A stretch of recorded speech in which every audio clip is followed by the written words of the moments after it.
Hello and welcome, my friend. I'm so glad you're here. Today we're about to embark on a journey into the life of one of the most fascinating figures of the modern era, Steve Jobs. His story, as told in Walter Isaacson's Steve Jobs, is more than just the tale of a man who built Apple into a global giant. It's the story of a boy who grew up with questions too big for the world around him, a rebel who refused to accept limits, and a dreamer who believed, above all, that imagination could change reality itself. If you find this summary helpful, don't forget to like this video, subscribe to Book Snap, and comment below the title of the book you'd like us to summarize next. We'll make it happen soon. So let's go back. Before the iPhone, before the Mac, before the name Steve Jobs became synonymous with innovation. Let's return to the beginning, to a small house in San Francisco in 1955 where a boy named Stephen Paul Jobs was born, not into the family who would raise him, but into a world already defined by absence. Steve's biological mother, a young woman named Joanne Schiebel, made the painful choice to give him up for adoption. His father, Abdul Fattah Jandali, was a graduate student from Syria. But it was Clara and Paul Jobs, a modest working-class couple, who took the infant into their home and gave him their name. Jobs would later say that being adopted left a lasting mark on him, a sense of both abandonment and specialness. He often repeated the line, "My parents were my parents, 1000%. Still there was a shadow that lingered, a quiet question of identity, of belonging, of why he had been given away." Growing up in Mountain View, California, young Steve lived in the heart of what would one day be called Silicon Valley.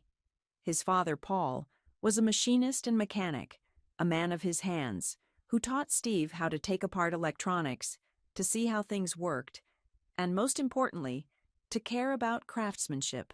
Paul would sand the back of a cabinet, the part no one could see, because he believed true pride meant doing things right even when they were hidden. That lesson sank deep into Steve's bones. At school, Steve quickly showed a restless mind. He wasn't the kind of child who sat still and obeyed. He was curious, mischievous, sometimes exasperating to his teachers. He once bragged that he would play pranks just to test the patience of authority, not out of cruelty, but out of boredom. Rules to him were challenges, not commands. That rebellious streak was more than mischief. It was the seed of a lifelong habit, questioning the status quo. But behind the rebellion was also a sensitivity, a sense that the world could be different. He read widely, diving into books on electronics, philosophy, and even spirituality. He absorbed ideas like a sponge, and yet he always wanted to break them apart, to understand the deeper why. It's no accident that decades later, S. Jobs would become famous for a simple mantra: think different. That ethos was being born even then, in the mind of a boy disassembling radios at the family workbench, asking not just how things worked, but why they had to work that way. Even as a teenager, he was drawn to people who thought differently too. He wandered into the garage of his neighbor, who tinkered with electronics. He sought out mentors who could answer his questions, then challenged them if he didn't like their answers. This restlessness, this hunger, often made him difficult. He could be arrogant, impatient, and dismissive. But it also gave him a boldness that would later drive him to build things no one else had dared to attempt. In the world around him, computers were giant, cold machines, locked inside universities and corporations, inaccessible to ordinary people.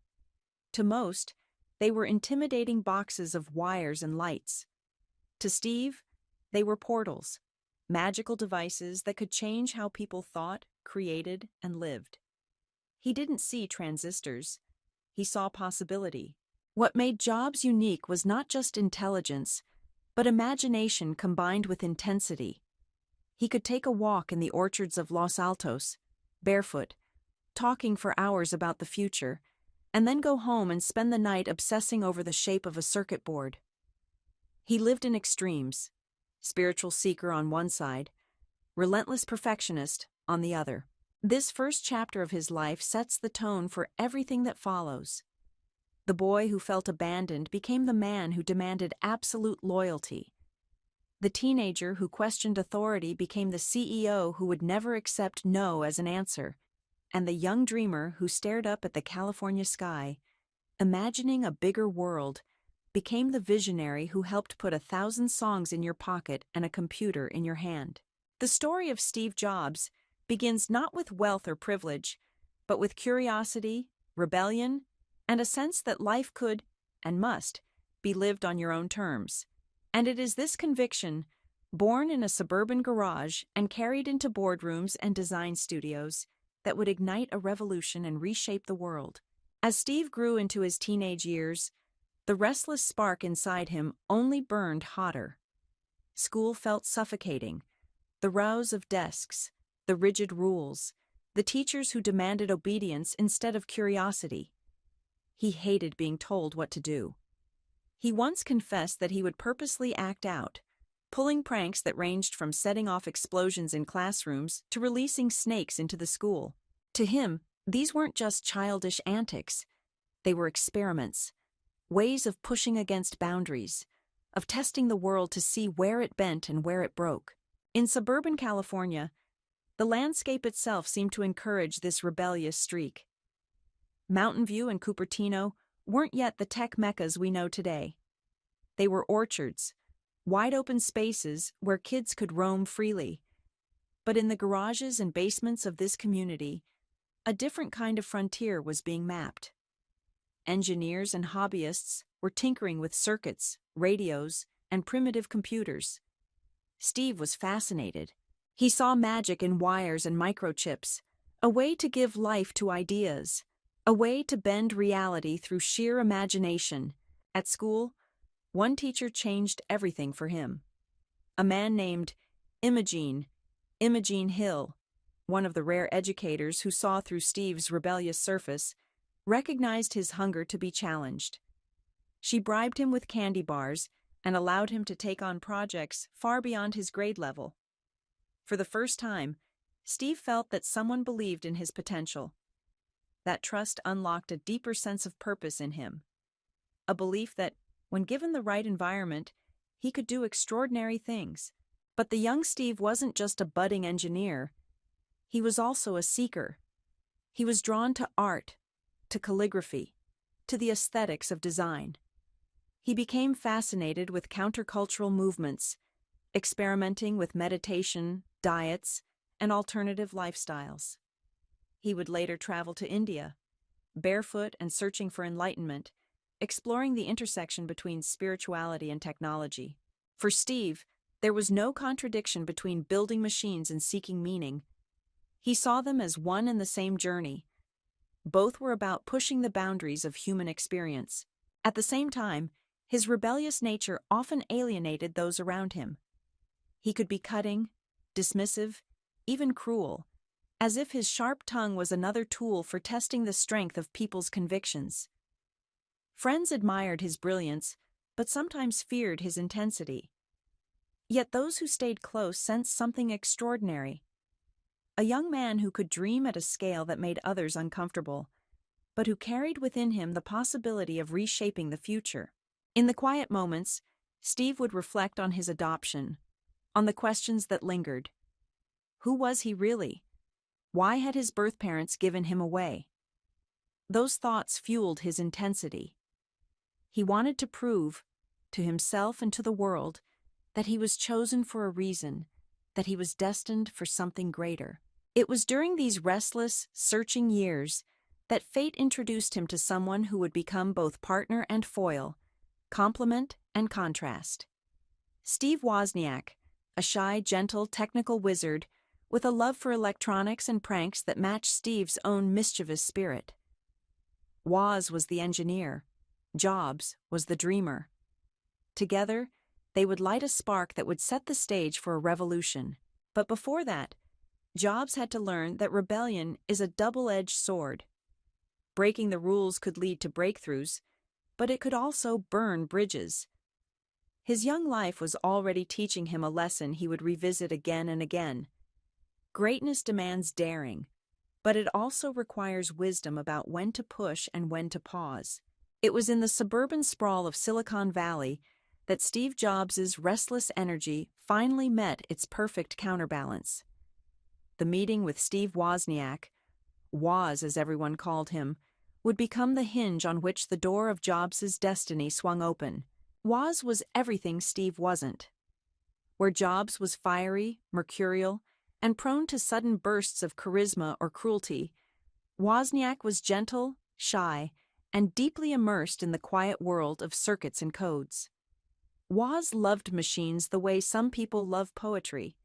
He could spend hours with a soldering iron, building gadgets just for the joy of seeing them come alive. He wasn't obsessed with selling things or shaking up the world. He was obsessed with solving puzzles. Jobs, on the other hand, had an instinct not just for technology, but for people. He knew how to see what others wanted before they did. He knew how to persuade, how to push, how to make the impossible sound inevitable. He once said that Woz could build amazing things, but he could see where those things could go. And in the space between them, between Woz's brilliance with electronics and Jobs' obsession with design and vision, a new possibility began to take shape. One of their earliest projects was a little device Woz created to make free long-distance phone calls, the Blue Box. It was clever, illegal, and in many ways a glimpse into their future. Jobs didn't build the device. Woz did. But it was Jobs who insisted that they could sell it. They went from dorm room to dorm room, pitching the gadget with a mix of bravado and charm. The money wasn't much, but the experience taught Jobs something invaluable. If you can create something people want and tell a compelling story about it, you can change their behavior. That lesson never left him. It wasn't about the blue box. It was about the power of vision paired with technology.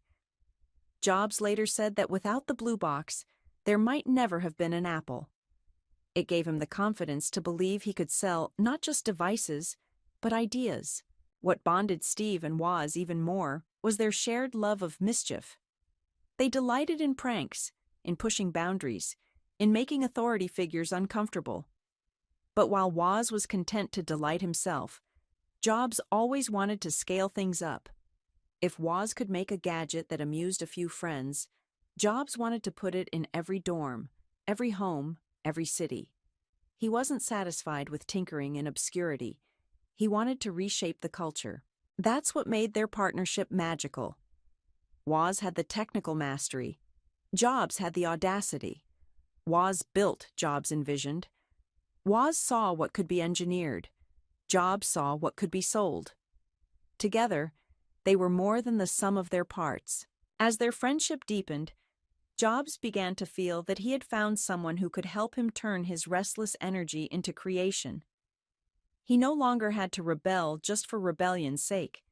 He could channel his defiance into building something the world had never seen before. And in the quiet hum of a suburban garage, the blueprint of a revolution was being sketched out. Not in grand manifestos, but in the simple joy of two young men wiring circuits late into the night. The world had no idea yet, but the seeds of Apple were already in the ground, waiting to bloom. The garage on Chris Drive in Los Altos has become almost mythical in the story of Silicon Valley, a shrine to the idea that world-changing companies can be born in the humblest of places.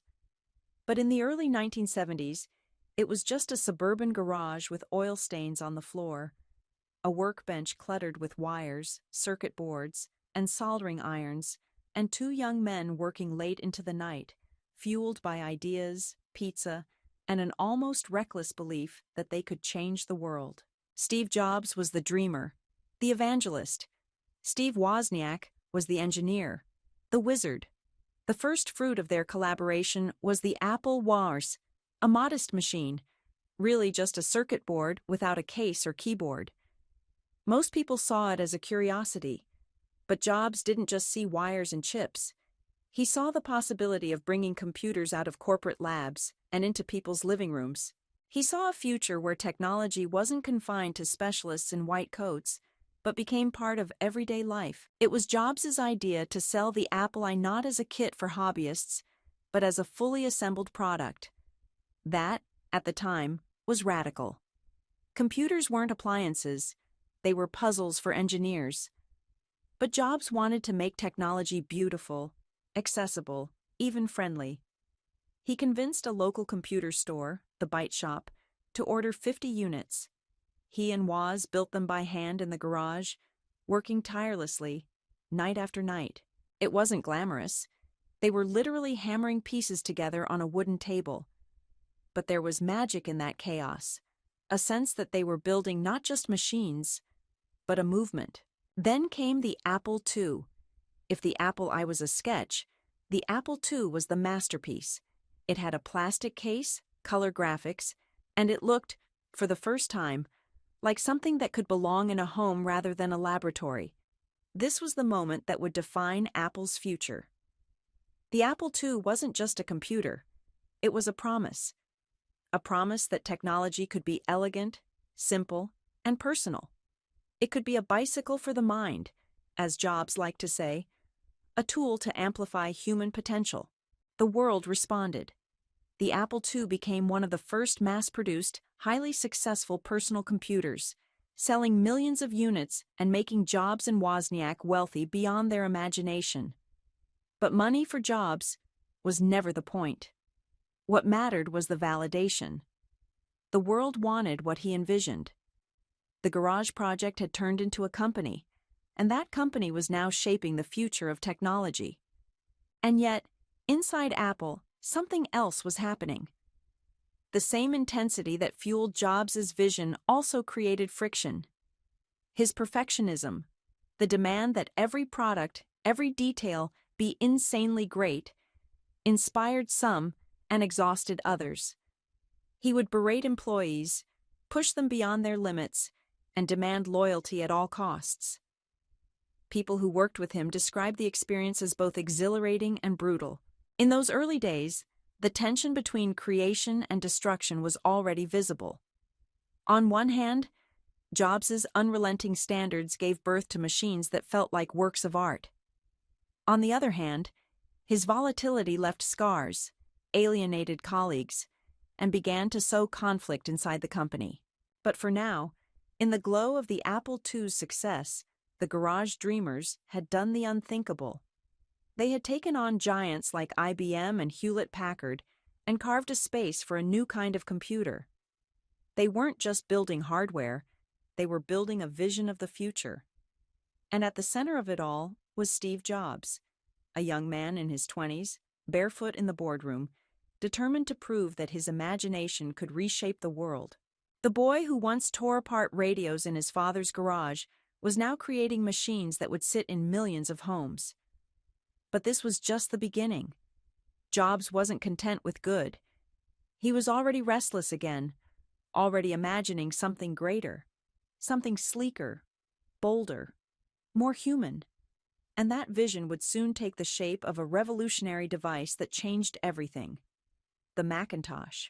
By the early 1980s, Steve Jobs was no longer just the barefoot kid tinkering in a garage. He was a rising star in Silicon Valley, a millionaire before the age of 30, and the fiery young co-founder of Apple. Yet beneath the triumph was a storm that never seemed to settle. For Jobs, leadership was not about harmony. It was about vision, about pushing past limits, about demanding the impossible.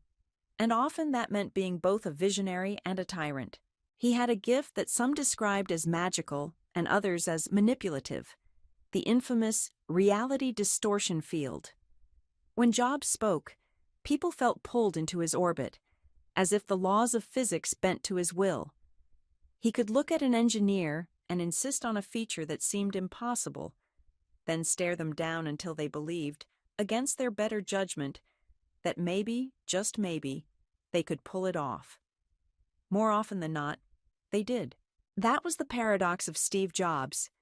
His relentless pressure broke some, but it also brought out brilliance in others. Inside Apple, his perfectionism became legendary. He would storm through the office, furious about the shade of beige on a computer case, or the curve of a corner that didn't feel friendly enough. He believed design wasn't just about how something looked, but how it felt in the hands of a human being.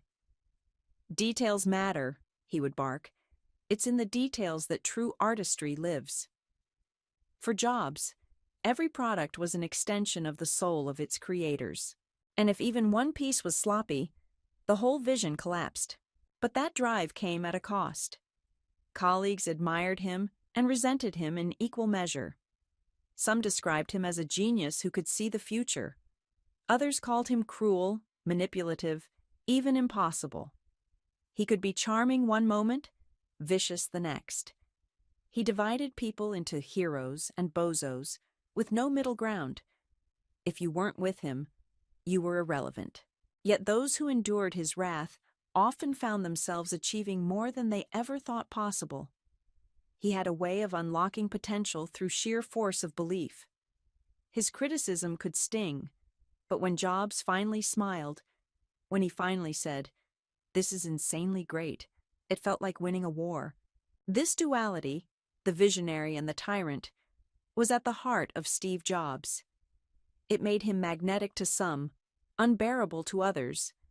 But it was also the fire that fueled Apple's early successes.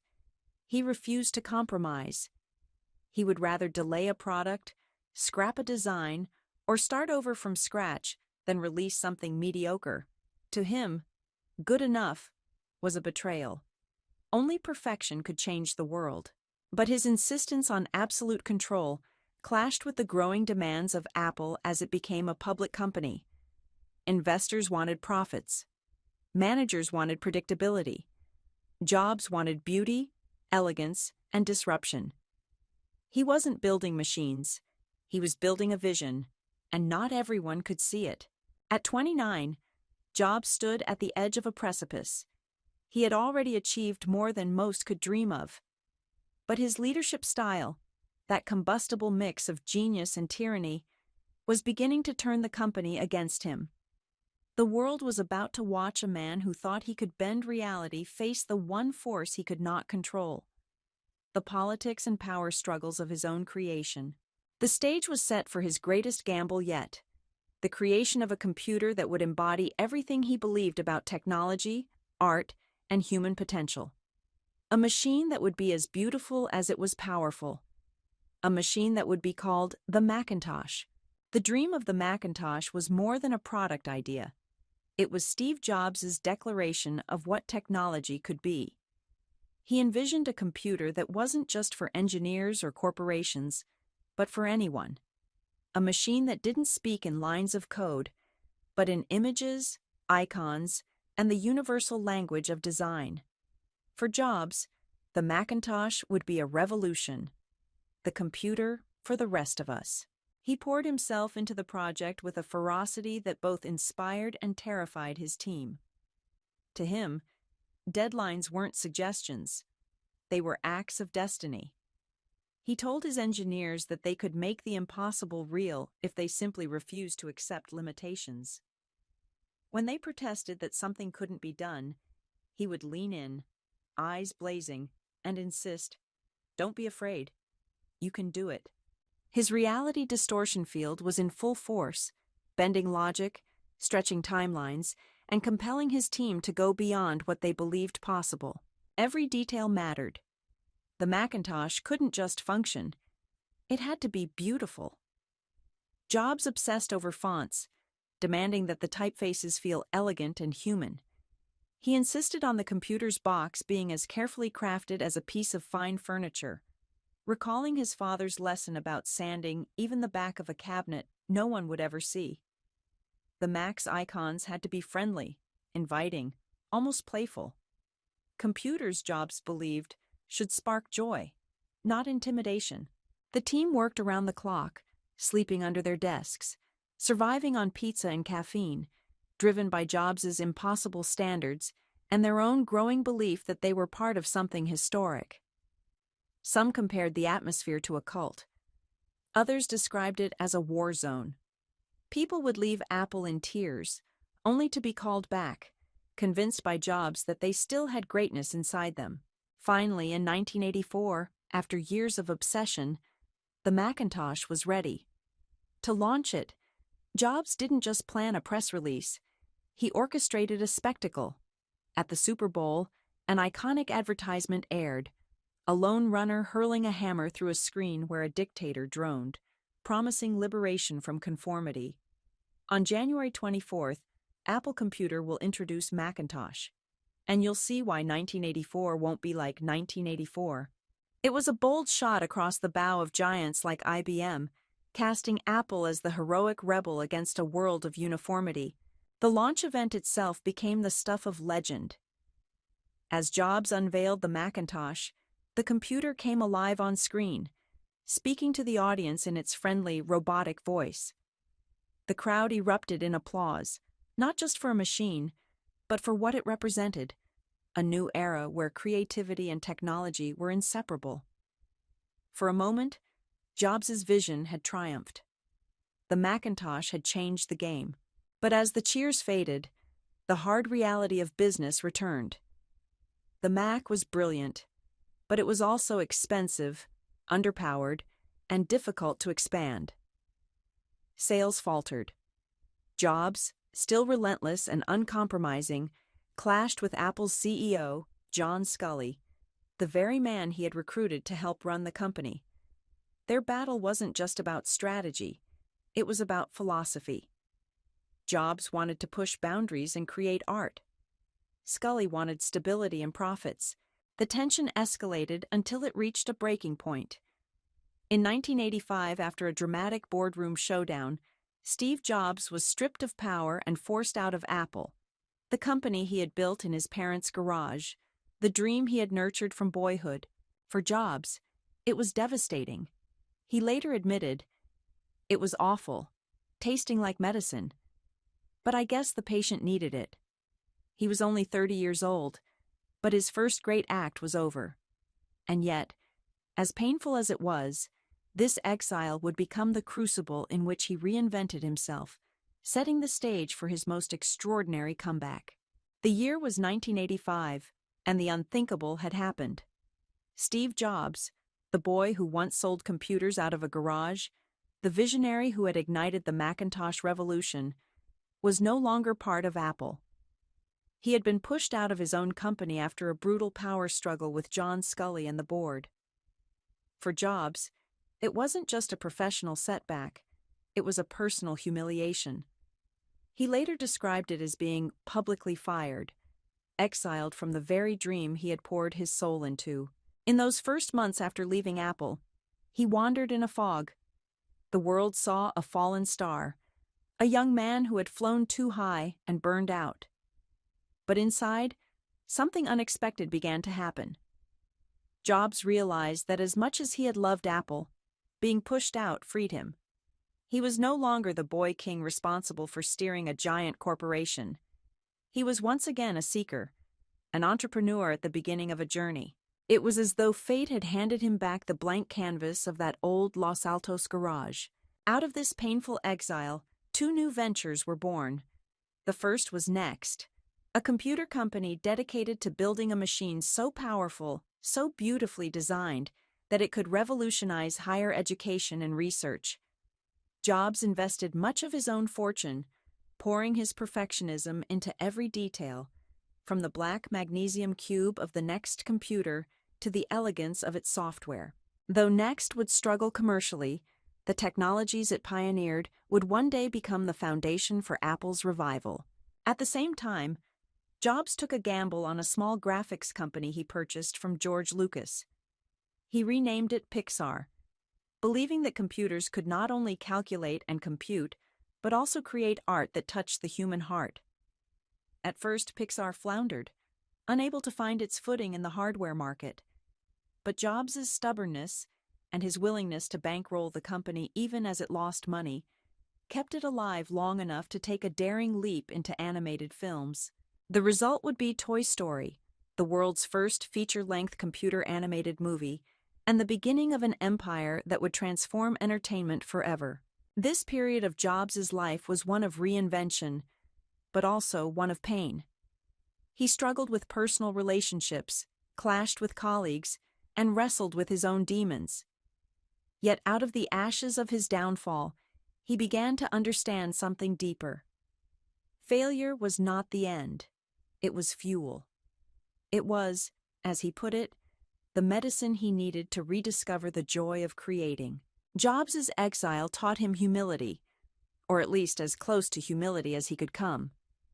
Without the safety net of Apple, he had to face the possibility that he wasn't invincible, that his vision alone wasn't enough. He had to learn to listen more, to collaborate differently, to channel his intensity without destroying the people around him. It was a painful process, but it forged a new version of Steve Jobs, one tempered by failure, yet still burning with the same impossible ambition. The world thought he was finished, but in the quiet laboratories of Next and the creative studios of Pixar, Jobs was planting the seeds of a second act, and when the moment came, when Apple stumbled and called him back, those seeds would bloom into something far greater than even the Macintosh had promised. For now, Jobs was the exiled rebel, a man cast out of his own kingdom. But sometimes, exile is the birthplace of destiny. Place of destiny. Place of destiny. Place of destiny. Exile could have destroyed Steve Jobs. Many who watched his downfall believed it already had. But for Jobs, being forced out of Apple became the strange liberation he didn't know he needed. Stripped of power, wealth, and the safety of the empire he had built, he was back at square one. And yet, that square one was familiar. The spirit of the garage, the restless energy of creation, the thrill of starting over. Out of this new chapter came Next. Jobs envisioned it as a company that would build the most advanced computer ever made, a machine designed for scientists, universities, and thinkers, the very people who would invent the future. He poured tens of millions of dollars of his own fortune into the venture, obsessing over every detail of the product. The Next computer was housed in a perfect black magnesium cube, sleek and futuristic, with a design aesthetic more like a museum sculpture than a piece of office equipment. Inside, it was packed with technical innovations, from an advanced operating system to a cutting-edge display. But Next faced a brutal reality. The machine was too expensive, too refined, and too early for the market. Universities balked at the price tag. Sales were sluggish. Jobs' perfectionism, the same force that had made the Macintosh iconic, now became a weight that dragged the company down. He wanted beauty, elegance, perfection. But perfection came at a cost that customers weren't ready to pay. Yet Next wasn't a failure in the way the world believed. Beneath the surface, its software and design principles were revolutionary. The operating system they built would later become the foundation of macOS and iOS, the very systems that power Apple's modern devices. In this way, Next was a seed planted in exile, one that would bloom years later when Jobs returned home. Meanwhile, the little graphics company Jobs had bought from George Lucas, Pixar, was struggling to find its identity. At first, they tried to sell expensive animation hardware, but the market was limited. Just as it seemed Pixar might collapse, an opportunity emerged. Disney was searching for a partner to create a full-length computer-animated film. Jobs seized the chance, even when others doubted it could be done. The result was Toy Story in 1995, a film that didn't just succeed, it changed cinema forever. Audiences had never seen anything like it. Characters made of pixels who felt alive, who laughed, cried, and dreamed like us. The movie became a cultural phenomenon, and suddenly, Pixar wasn't a struggling tech company anymore. It was the future of storytelling.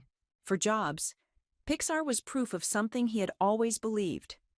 Technology by itself was not enough.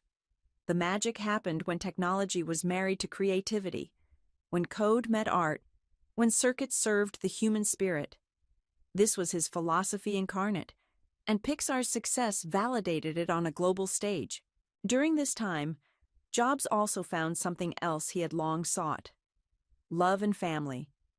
He married Lorene Powell in 1991, and together they began building a life outside the chaos of boardrooms and product launches.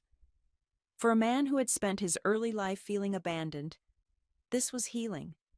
The visionary entrepreneur, who once seemed driven only by ambition, was learning what it meant to belong.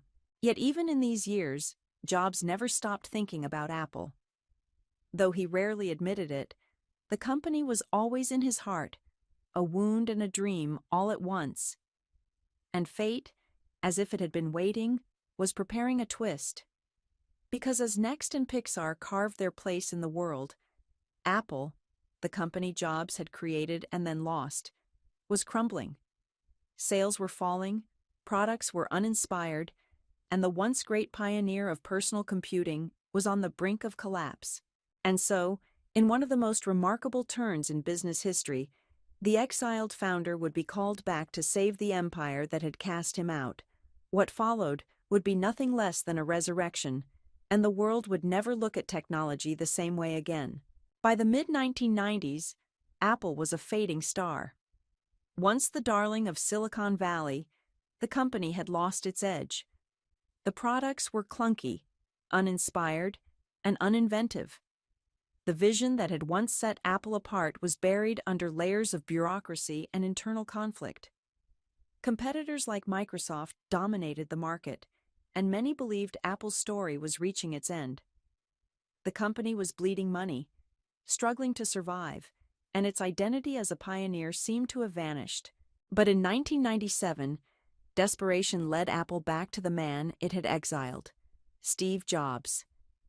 When Jobs walked back into the company he had founded in his garage 2 decades earlier, the atmosphere was a mix of tension and hope.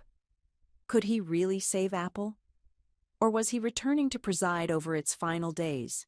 Jobs, however, saw opportunity. To him, Apple was not a dying company. It was a sleeping giant. The cure for Apple is not cost-cutting, he said. It's to innovate our way out of this mess. That belief, almost reckless in its confidence, became the spark that would ignite Apple's second act. The first step was focus. Walking through Apple's product lines, Jobs was horrified.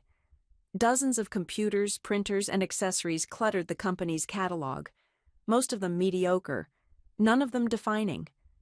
To Jobs, this was the very opposite of what Apple should stand for.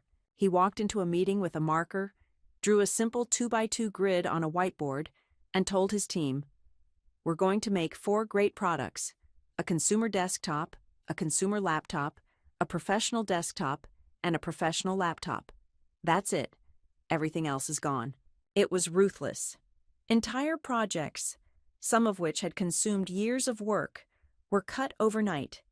Employees were let go. Partnerships were ended. But beneath the shock, there was a growing sense of clarity. For the first time in years, Apple had a clear direction. Jobs also understood the importance of brand and story. To the world, Apple had become irrelevant. He needed to remind people why Apple mattered. So he turned to something he loved most: storytelling. In 1997, Apple launched the iconic Think Different campaign. Black and white portraits of visionaries like Einstein, Gandhi, and Amelia Earhart appeared on billboards with just 2 words: Think Different. It was less an ad campaign than a manifesto, a reminder that Apple stood for creativity, rebellion, and those crazy enough to believe they could change the world. At the same time, Jobs struck a surprising deal with his old rival. Apple partnered with Microsoft, securing a much-needed $150 million investment and ensuring that Microsoft would continue developing Office for the Mac. Many saw it as a betrayal. Jobs saw it as survival. He wasn't interested in pride. He was interested in keeping Apple alive so his vision could thrive again. And then came the first true sign of Apple's rebirth: the iMac. Designed with translucent, candy-colored plastic, it looked like nothing else on the market. It wasn't just a computer. It was a statement, a piece of art that declared, "Computers can be joyful." The iMac became a sensation, reviving Apple's finances and its reputation almost overnight. Jobs had returned, and with him, Apple's soul had been restored.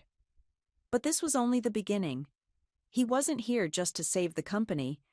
He was here to transform it. The next decade would see Apple evolve from a struggling computer manufacturer into a company that would redefine music, phones, and even the way we live our daily lives. The comeback had begun. The world had written Apple off, but Jobs was ready to prove once again that the future belonged to those bold enough to imagine it. The revival of Apple was underway, but Steve Jobs knew that survival wasn't enough. He didn't come back to simply save a company.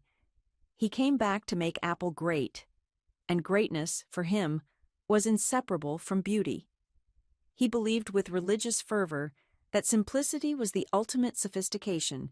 Jobs wasn't a programmer like Wozniak, nor was he an engineer in the traditional sense. His obsession was with the way things looked, felt, and flowed. He remembered the calligraphy classes he had taken at Reed College, where he first discovered the elegance of typefaces. That class, which seemed useless at the time, would later inspire the Macintosh to be the first computer with beautiful fonts, giving everyday users access to artistry once reserved for designers. Now, back at Apple, Jobs demanded that this devotion to design permeate everything. It wasn't just about making computers that worked, it was about making them delightful. He would obsess over the curve of a laptop's edge, the click of a button, the way an icon glowed on the screen. He wanted the box itself, the packaging, to be an experience, because, as he often said, people do judge a book by its cover. The iMac, with its bold translucent shell, was his first great test of this philosophy in his second act. At first, even his own team resisted. Nobody wants a turquoise computer, they told him. But Jobs believed people were hungry for beauty, even if they didn't know it yet. And he was right. The iMac flew off the shelves, not just because of its speed or features, but because it was fun. It was joyful. It was personal. For the first time, a computer looked less like a machine and more like a friend. This was the art of simplicity in action, removing the unnecessary to reveal the essential. Jobs wanted to eliminate clutter, to strip away everything that didn't serve the user. He often said, design wasn't about how something looked, but how it worked. If a button was confusing, if a process was frustrating, if the user felt intimidated, then the design had failed. Technology, in his eyes, should feel like an extension of yourself, as natural as breathing. But this pursuit of simplicity wasn't simple at all. It required complexity to be hidden beneath the surface. His teams often groaned when Jobs rejected a design over a tiny detail. Yet time and again, those details were what customers noticed. The seamless shape, the intuitive interface, the way the device just seemed to know what you wanted. Jobs believed that to create something truly great, you had to sweat over the things no one else cared about, because eventually, they would. The philosophy of simplicity became Apple's identity. While other tech companies added more buttons, more menus, more features, Apple products stood apart by giving people less, but doing it better. That discipline to strip away, to refuse clutter, was not just a design choice. It was a way of life. Jobs wanted Apple to embody elegance, restraint, and clarity in a world addicted to complexity. And yet, for all his insistence on simplicity, Jobs himself was anything but simple. He was a storm of contradictions, spiritual yet ruthless, charming yet cruel, visionary yet blind to others' feelings. But maybe that was the point. Jobs wasn't trying to be simple. He was trying to create simplicity for the rest of us. And in the iMac, he had proven that people didn't just want tools that worked. They wanted tools that inspired. The success of the iMac gave Apple the lifeline it needed. But for Jobs, it was just a stepping stone.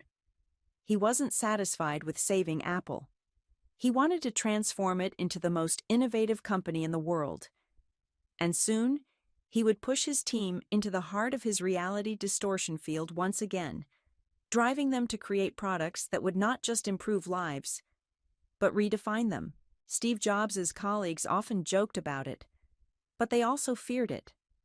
They called it the reality distortion field, the mysterious aura that seemed to radiate from him whenever he wanted to bend the world to his will. It was as if he lived in a parallel dimension where ordinary limits didn't apply. Deadlines? They could be shortened. Hardware constraints? They could be defied. Doubts? He refused to hear them. When an engineer told him something was impossible, Jobs would stare, unblinking, and insist, "Don't be afraid. You can do it." He had a way of pulling people into his conviction, a force of persuasion so intense that even seasoned professionals began to believe in the impossible. And the strange thing was, it often worked. Features that had seemed out of reach suddenly appeared on prototypes. Designs that were unbuildable somehow became reality. His sheer certainty inspired others to rise to heights they didn't know they could reach.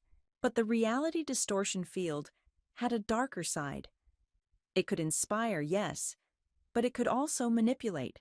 Jobs often dismissed ideas harshly, calling them garbage one day, only to present the same idea as his own brilliance a week later. He lived in extremes. Something was either insanely great or totally worthless. There was no middle ground. For those who worked under him, it was exhausting, and yet it was also intoxicating. Many described the experience like being in the presence of a magnetic force. You couldn't resist it. This intensity was not limited to the workplace. Jobs demanded the same perfectionism in his personal life. He obsessed over the design of his home, over the exact shade of paint on the walls, over the feel of a product box sliding open. Friends and family often found themselves caught in his whirlwind of expectations, struggling to live up to the impossible standards he set not only for them, but for himself. Yet, through that relentless drive, something remarkable was happening inside Apple. The culture was changing. Mediocrity was no longer tolerated. Teams were pushed to collaborate, to challenge one another, to strip away anything that wasn't essential. Jobs believed that by applying pressure, by forcing people out of their comfort zones, he could forge diamonds. Real artists ship, he declared, meaning that it wasn't enough to dream. You had to deliver. This philosophy became the foundation of Apple's identity. The reality distortion field wasn't just about Jobs' charisma, it was about belief. Belief that technology could be art. Belief that simplicity was power. Belief that a small, focused team could do what massive corporations could not. And for all its flaws, this belief began to bear fruit. Inside Apple's labs, something extraordinary was taking shape. Jobs pushed his teams to rethink not only what a computer could do, but what other devices could become. He was obsessed with music, frustrated with the clunky CD players and MP3 devices of the time. He asked, "Why can't I have 1,000 songs in my pocket?" That question would give birth to the iPod. And from there, the reality distortion field would expand, pulling the entire world into Apple's vision of the future. The Macintosh had shown that Jobs could dream. The iMac had proven that simplicity could sell. But the next chapter would prove something greater, that the force of belief, when married to design and technology, could not only bend reality, it could redefine it. The late 1990s were a rebirth for Apple, but the true eruption, the moment when Steve Jobs' vision spilled out of the computer industry and into the bloodstream of global culture, came with what would later be called the iRevolution. It started surprisingly, not with computers, but with music. Jobs had always been obsessed with the way music could stir the soul. He saw records and CDs as clunky relics, and the MP3 players of the era as ugly, confusing, and joyless. What if, he wondered, technology could set music free? What if you could carry an entire record store in your pocket, and it was so simple that anyone could use it? The answer was the iPod. Small, sleek, and breathtakingly simple. It wasn't the first MP3 player, but it was the first that made people feel cool just by holding it. 1,000 songs in your pocket, Jobs declared, distilling the device's magic into a single sentence. That knack for reducing complex innovation to an emotional promise was what set him apart. The iPod wasn't just a gadget, it was freedom, convenience, and identity, all wrapped in white earbuds. But Jobs knew hardware was only half the story. To truly transform music, he needed to solve the messy problem of digital piracy and distribution. That's how the iTunes Store was born. With a click, anyone could buy a song for 99 cents, legally, easily, instantly. The music industry resisted at first, but Jobs persuaded them with the same force of will that had once convinced engineers to attempt the impossible. And when the iTunes Store exploded in popularity, it didn't just save Apple, it saved the music business. Yet even that wasn't enough. Jobs was restless again. He had his eyes on a device that was clunky, despised, and universally hated: the cell phone. He looked at the devices of the early 2000s, ugly plastic bricks with tiny screens and terrible interfaces, and asked the same question he had asked about music. What if we could reinvent this? The world's leading phone companies laughed at him. But Jobs saw a future where the phone would become not just a tool for calling, but the central hub of our lives: our music player, our computer, our camera, our window into the world. He wanted to build a device that was pure screen, controlled with nothing but the touch of your finger. The project was so secretive, so ambitious, that it felt like something out of science fiction. Teams worked in locked-down rooms, prototypes hidden in cases. Jobs pushed them mercilessly, rejecting design after design. But he also inspired them with a vision. This, he told them, holding a mock-up in his hand, is going to change everything. And then, in January 2007, the world watched as Jobs took the stage in his trademark black turtleneck and jeans. He teased the crowd. Today, Apple is going to reinvent the phone. Then he held up a small rectangle of glass and metal: the iPhone. It was, at once, a phone, a music player, and an internet communicator. It was simple, elegant, and intuitive, just as Jobs had dreamed. The iPhone didn't just disrupt the cell phone industry. It redefined how humans interact with information, with each other, and with the world. Within a few years, it transformed culture itself. The way we listen to music, the way we take photos, the way we connect, shop, work, and even think, all of it shifted because of that single device. And Jobs wasn't done. The iPad followed, once again dismissed by critics as unnecessary.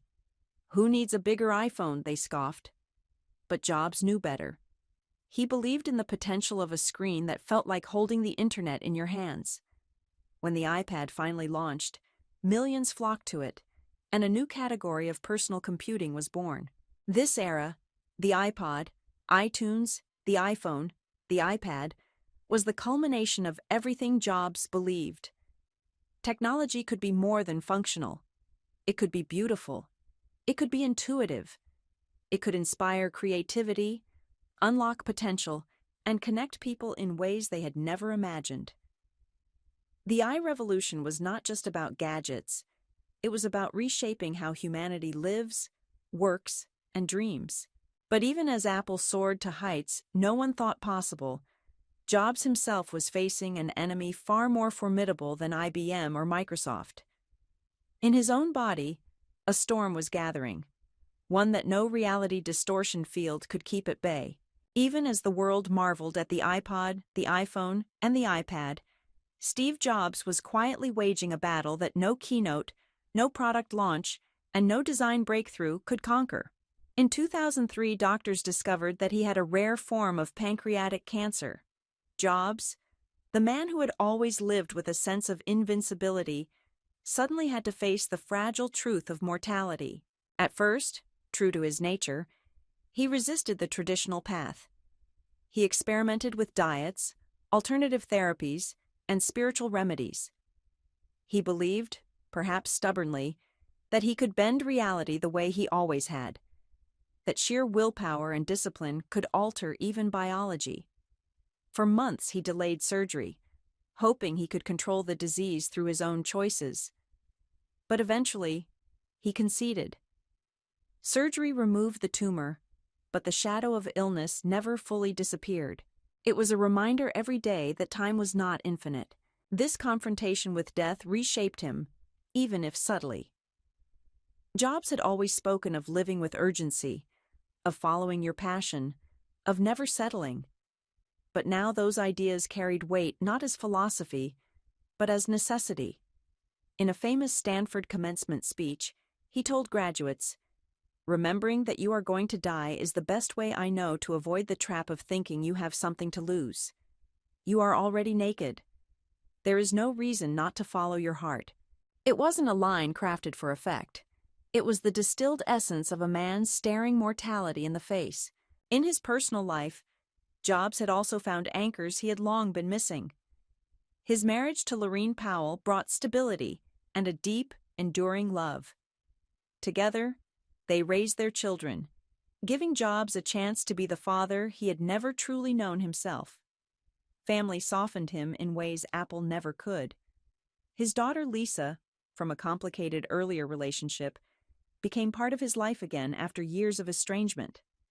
Jobs had once denied paternity, an act that haunted him. In time, he sought reconciliation, acknowledging his failures, striving to repair what ambition and pride had broken. For a man who had often seemed consumed by work, these bonds mattered more deeply as the clock ticked down. Friends recalled evenings at home, Jobs sitting cross-legged on the floor, reading to his children, or talking with Lorene about the future. He still drove himself mercilessly at Apple, but there was a tenderness in his private life that few had seen before. Yet even as his illness advanced, Jobs refused to let it define him. He threw himself into work with the same ferocity as always. Each new product felt like it might be his last statement, his final love letter to the world. The iPhone 4, the iPad 2, each bore the fingerprints of a man racing against time, determined to leave behind something that would outlive him. The paradox of Steve Jobs grew sharper in those years. He was softer with his family, yet more demanding at Apple. He spoke often of mortality, yet pushed his team to create as if life were endless. He could be vulnerable in one moment, then unleash his famous fury the next. But underneath it all was a man who knew he was nearing the end of his journey, and who wanted desperately to make sure the world was changed before he left it. The boy who once tinkered with radios in a garage had become the man who reshaped entire industries. But now, stripped of the illusion of endless tomorrows, he faced the most human of questions. What will endure when I am gone? The final years of Steve Jobs' life were lived with an intensity sharpened by the knowledge that his time was running out. The cancer returned, and each battle with it left him thinner, weaker, more fragile. Yet when he walked onto a stage in his black turtleneck and jeans, the world still saw the same magnetic force, a man who could hold thousands in rapt attention with the simple unveiling of a device no one had known they needed until he imagined it. To the public, Jobs seemed unstoppable. To those close to him, there was no denying the toll. His health fluctuated, his body failing even as his mind burned brighter than ever. He refused to step back, insisted on reviewing every design, every prototype. He would sit with Johnny Ive, Apple's chief designer, poring over the smallest details, debating the curve of glass or the texture of aluminum. Even in sickness, his obsession with beauty and simplicity never waned. He was determined that Apple would not just live without him, it would thrive. And so, even as his strength ebbed, he guided the creation of products that would become cultural icons long after he was gone. The iPhone refined, the iPad launched, the App Store expanded, each step pushing Apple further into the heart of daily life, embedding his vision into the rhythm of the modern world. But Jobs' legacy was not only in products, it was in philosophy. He believed technology should serve humanity's creativity, not the other way around. He believed in intuition as much as intellect, in taste as much as logic. He believed above all that excellence mattered. Be a yardstick of quality, he said. Some people aren't used to an environment where excellence is expected. His death came on October 5, 2011. The news rippled across the globe like a shockwave. Outside Apple stores, people laid flowers, left handwritten notes, and lit candles. Heads of state, business leaders, artists, and everyday dreamers mourned a man who had shown what was possible when imagination and determination collided. But perhaps the most powerful tribute came not in words, but in the silent glow of millions of iPhones around the world, each one a fragment of his dream, each one a reminder of how deeply he had touched lives. Jobs once said, "We're here to put a dent in the universe. Otherwise, why else even be here?" Looking back, it is clear. He made his dent. Not just in computers, but in music, film, communication, and culture itself. He reshaped the way humans interact with technology, making it personal, elegant, and, in a strange way, intimate. And yet, his story is not only about genius, it is also about contradictions. A man who could be cruel and kind, arrogant and vulnerable, visionary and flawed. Perhaps that is why his story resonates so deeply. Because in Steve Jobs, we see not just an inventor, but a human being who refused to accept limits, and who, in refusing, changed the world. His legacy is not only in Apple's sleek devices, but in the call he left to all of us. To think differently, to trust our passions, to dare to follow our hearts even when the path is uncertain. That is the true masterwork of Steve Jobs. Not the iPhone, not the iPad, not even Apple itself, but the inspiration that ordinary people can create extraordinary change when they refuse to settle for less. And so, the boy who once questioned everything, the rebel who defied authority, the visionary who fused art with engineering, left behind more than products.